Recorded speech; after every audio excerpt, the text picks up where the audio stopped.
Bonjour, aujourd'hui mon histoire s'intitule « L'orgueil du bandit ».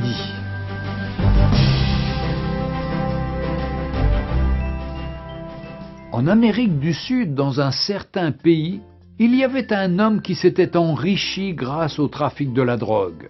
Ses nombreux crimes concernaient essentiellement ses concurrents qu'il n'hésitait pas à tuer.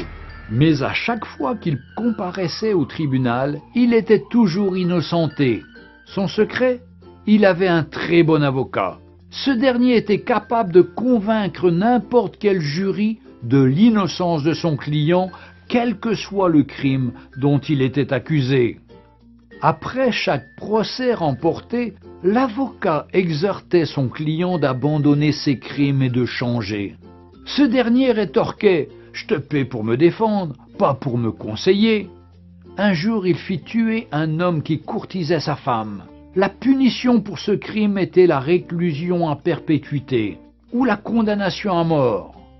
Lorsque l'affaire fut appelée devant la cour, il appela son avocat qui, une fois de plus, convaincut le jury de l'innocence de son client. En effet, bien que l'affaire fût difficile et malgré de nombreux témoignages et de preuves, il gagna le procès et son client rentra chez lui tranquillement. Comme d'habitude, l'avocat conseilla le client « Cher ami, il se peut qu'un jour je ne sois pas là. Pour toi, change ton attitude. Et attention, je suis ton patron et non ton fils. Va donner tes conseils ailleurs, lui répondit son riche client avec orgueil.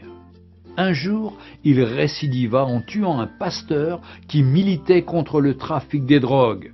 Mais quelque chose s'est passé, bien que l'affaire était difficile et très compliquée, mais il était tellement sûr de son avocat qu'il appela ses amis, ses parents, sa femme et ses enfants pour assister au procès afin de voir comment il va humilier les juges et le ministère public. Alors qu'il se rendait au tribunal, il appela son avocat. Ce dernier lui rassura qu'il était en route et qu'il arrivait déjà.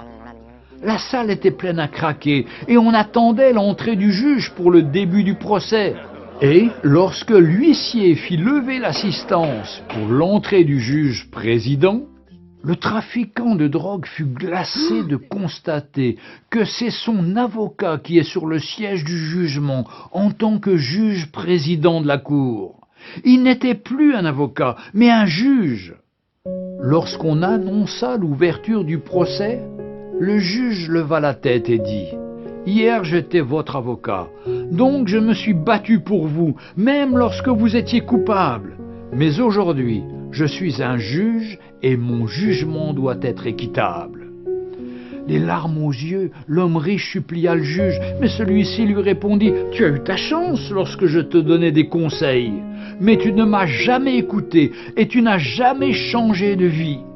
Désormais, tu subiras la rigueur de la loi. » L'homme fut condamné à mort pour assassinat et trafic de drogue. Chers amis, toi qui pratiques le péché, le mensonge, l'hypocrisie, la fornication, les meurtres, l'animosité, les querelles, l'occultisme, l'alcoolisme, etc., etc., aujourd'hui, Jésus-Christ est ton avocat auprès du Père. Il te conseille de changer, de te repentir, de te convertir avant qu'il ne soit trop tard et que tu rejettes sa voix.